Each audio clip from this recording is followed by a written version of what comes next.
How's it going, everyone?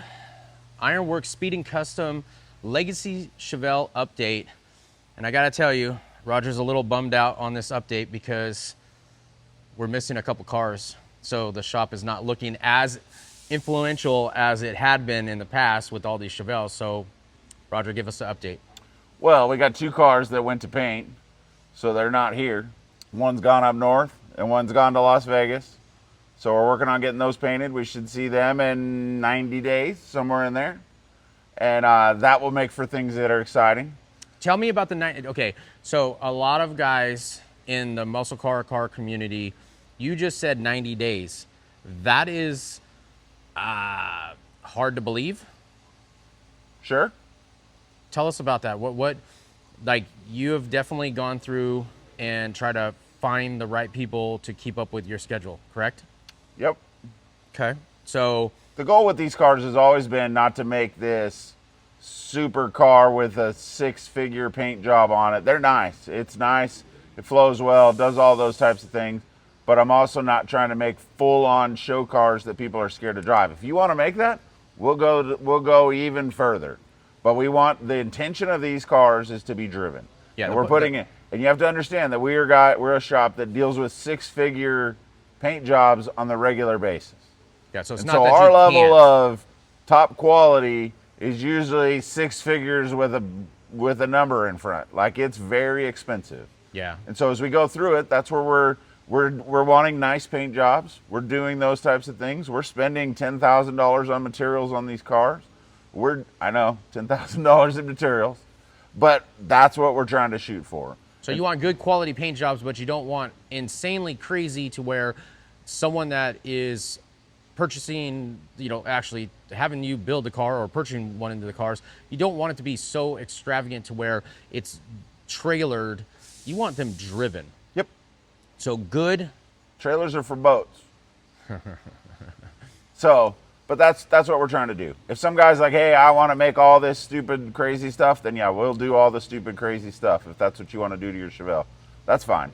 But our goal is to make these things where they're nice, but they're meant to be driven. And you're not scared. It's not, the paint job's not so expensive and all this other stuff so expensive that you're just scared to use the car. Yeah, so, and here we are with a perfect example of a good driving, clean, really nice painted Chevelle that you're sitting in right now. Since the other two are gone, which real quick, we'll touch on that, is Dr. Bob's, and then Yeti is gone. Yeti just left on two days ago, and Dr. Bob's has been gone for about 2 weeks. Yep, so we have a void over there in the shop because those are gone, but they'll be filled in 90 days again. They'll be filled back up in the shop. Well, those spots will be filled before then because we have one Sure. that's in the paint shop. We're bringing one in. I can show you a chassis that just showed up for another car. So the chassis for number 8 is out back, and the chassis and the body for number 8 is right next to it. Is the goal we don't think we're gonna have May 2nd as our open house, so they're probably not gonna be back for that. No, because that's not 90 days. Dang. Yes, I'm bummed then. Okay, well. That's 30 days. Yeah. Yeah, we are coming up close, and we might as well just real quick talk about that. Is May 2nd, Saturday, open house. Come and see the Chevelles, the Nova, the Cuda. Yeah, you'll see more Chevelles then because all the customers are bringing their Chevelles. There's a lot of customers that are coming from old builds, recent builds.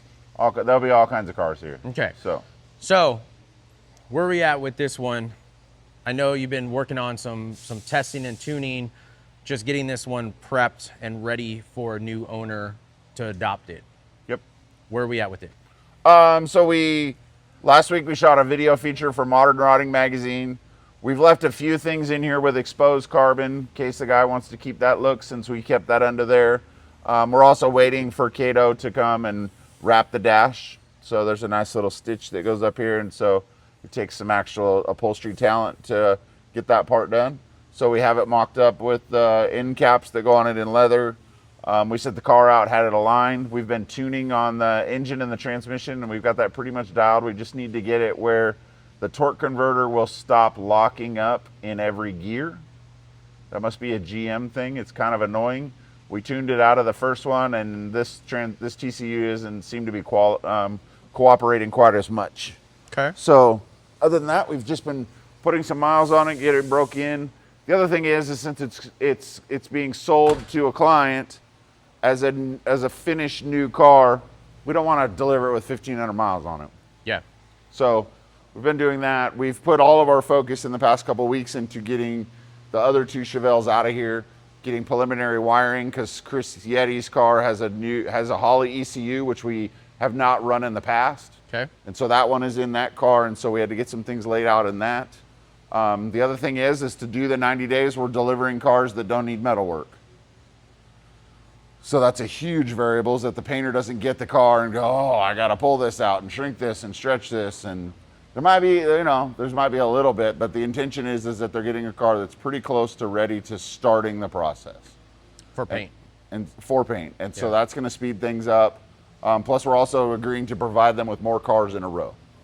So here we are with Chad's Swiss cheese Chevelle, but in all reality, there are some people that were like, oh, that's pretty rough. But it was actually really, it was a perfect car for what they want to, Chad. I don't know if I'd use the word perfect. Well, as in, but like, they got what they paid for, but they also are doing a lot of modifications to the car that it makes sense to buy this car. Yeah, because look, real quick, you're going to be doing some mods to the roof, which you would have had to take the skin off anyways. And the quarters, which would have been a pain in the butt to try and do it with the stock quarters. Mm-hmm. And so because you're doing it to the quarters, I can reshape this outer wheel tub to make it fit the quarter tighter instead of having this air gap in between. Mm-hmm. And so there's just different elements like that come into it. We're going to shave this rain gutter and make a nice bead that goes on here that's custom. And we can now, instead of trying to graft this in and deal with all the stretching and shrinking and all that nightmare that would be induced by welding it into a car with an existing roof, I can get around that and weld it, mock it up on here, weld it into that, hammer and all, get it all straight and metal finished, and then put it on here where it's nice and straight. So there's a lot of stuff that is a tremendous gain. Well, so like everyone's got an opinion, and that's totally fine because everyone's dollar where they want to sink it is in different directions. But in what I feel, I'm actually happy that someone's saving this one. It's true. Because that's, when they get to a certain point, sometimes people are just overwhelmed and they don't save them and then they end up trashed and gone. Yeah. So saving it, that's a great positive thing. So as you can see, we've got all the new, floor drop panels here for the rear quarters. We repaired this outer wheel tub to get this back to something so I have a baseline to start with. You can see where the Roadstershop mini tub grafts into the factory wheel tub in there. We pulled the body apart and put the, so we could blast inside here. So it left the strength of the original quarter, but it allowed us to get in here and access the rest of it and take everything. Let me point that out real quick. He said he took it apart, but you guys cut the outer so shell of the body. Last month when we showed it, we had it all cut. We cut openings in here so this could be blasted. We cut openings in here so this could be blasted. You can see that this was the factory original red oxide stuff, but this allowed us to blast inside here while it was still structurally sound on a body cart. And now we've put everything onto the chassis. We got the mini tub set in the car, and we've handled some of the other rust parts. But as we move forward up here, you can do what we were talking about, where I can show you the Pullmax piece that we made just as a template to start. And so this would set down in the rain gutter, but we're going to shave all that off and then weld this underneath where the rain gutter was, and then weld this section into the roof. This is made out of thicker metal and just a quick mock-up piece that we ran through the Pullmax, but you can see the shape of what that looks like, and then this will get grafted on, trimmed way back and make a more defined piece than this little factory piece. But the difference being is that this piece faded, and then there was another bump that went down the A-pillar. Well, now we'll make this line go all the way around cleanly to where it fits nicely to that. So it'll fit around there. Just trying to give it a more modern look. You can interject the rendering into here of a car that we're trying to do that will just be a little different than the timeless versions. It's going to have more of a modern wheel, a little bit more modern offsets, a custom hood, a lot of things like that that are going to kind of set the car apart from the typical timeless style cars that we've done. Yeah, it looks really good. The white paint with the red interior. Yep. And then I think if I remember correctly, don't have the rendering in front of me, but it's some splashes of gray, if I'm not mistaken, right?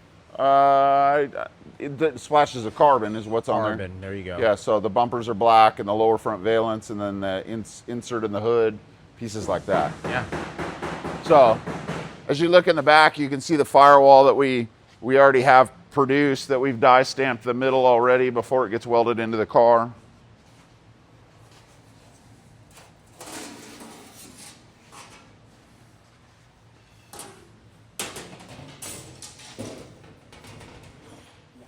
So this is all die stamped into here on the Pullmax. You can see where the wiring comes through here. This is for the steering column, this is for the brake booster, AC lines, and then these are mounts roughly where the firewall, where the inner lines up with the other pieces of the firewall. Yeah. The existing fender mounts. So here's the chassis for Chevelle number 8. We just got this a day or two ago. You can see the Chevelle number 8 body sitting on a body cart ready to go to the blaster to get the parts that we want to get blasted. We're actually going to hand strip the roof and the quarters and see if they're as good as we hoped. Hopefully nobody's done some crappy repairs and things like that on it, and that'll allow us to speed up the process very quickly. So this chassis comes in the crate. That's a little warm from sitting in the sun.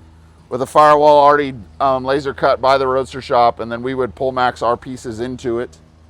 You can see that Roadstershop's made some updates on things for them, is they now have their own proprietary spindle. Their steering arm is a little different. Their sway bar arm is a little different. And then we order the chassis with suspension all powder coated, so we don't have to take it apart and disassemble everything to get it powder coated and then put it together. I can just take it off as a whole front end assembly and then put it back on it, but when we powder coat the chassis. So a lot of these panels and pieces are loose when they come. Usually we put our own panel in here in the bottom of this piece to close that off. So it closes it off from the bottom. And then same with those spindles and stuff on the rear. It's got its own specific steering arm, and then it's got the Roadstershop proprietary spindle now. So with all this said, we've got a Chevelle body and a chassis sitting here. Correct me if I'm wrong, but this doesn't even have an owner. This one doesn't have an owner. You are very invested into these cars to where you're already putting them into process to be prepared for someone to come along and snag it up and adopt it. Yeah, this one we'll get the body mounted on the chassis, get all the sheet metal aligned, and then we'll stop so that it's ready for someone to go to pick their engine, their drivetrain, a lot of stuff like that. We have a fixture that if they decide to put a manual in here, we can cut out the holes real easy for the shifter to go through, and then everything else is the same. Nice. So we have chassis on order all the way through number 14. That's why we jokingly call Chad's number 15, because that was a chassis that we sold before we really realized that we needed to start coming up with a number to save from confusion and not go, that bare metal Chevelle. Because, yeah, it started to turn into a little bit of a Chevelle factory around here. I like it. And you know, that hopefully the right enthusiast or buyer for one of these cars sees a video, finds about you, and then recognizes that it's not to where like, oh, overwhelming to where it's like, hey, I like this, I want one, but I still got to find a car. Yeah. I still got to go through all the labor pains of getting even to the point of getting the car into the shop, because a lot of times it is a year wait in most circumstances. Plus you have to order chassis and everything, and you're basically starting all that and can speed up the process. Oh, it speeds up the process by a bunch. And typically we're gonna buy a better car, unless you were made in the back seat of the car or you've got some fond memories of the car, then that's where that part would come in, and that's where we probably won't weld that body to this chassis in case you want to install yours and we've got this chassis ready to go and the next one's 3 months down the road or something. Yeah. We probably would go that fashion, but if you don't have one, we would just prefer to sell them. I'm in California. These cars are pretty plentiful to find in the condition that we want. You can see over there, there's another, that one's number 9. And so I've found 3 or 4 more lately. I just don't have any more room to start stacking those up.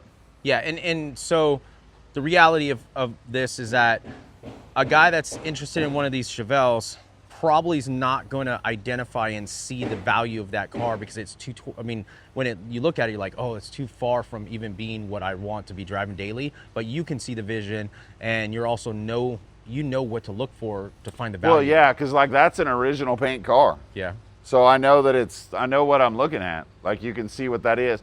Obviously that car would wind up being a clone because it's a 71, 72. So I can hang a 70 rear bumper on it and 70 front, and it makes exactly what everything else gets, so much of the car gets changed anyways that the clone thing really doesn't matter. Yeah.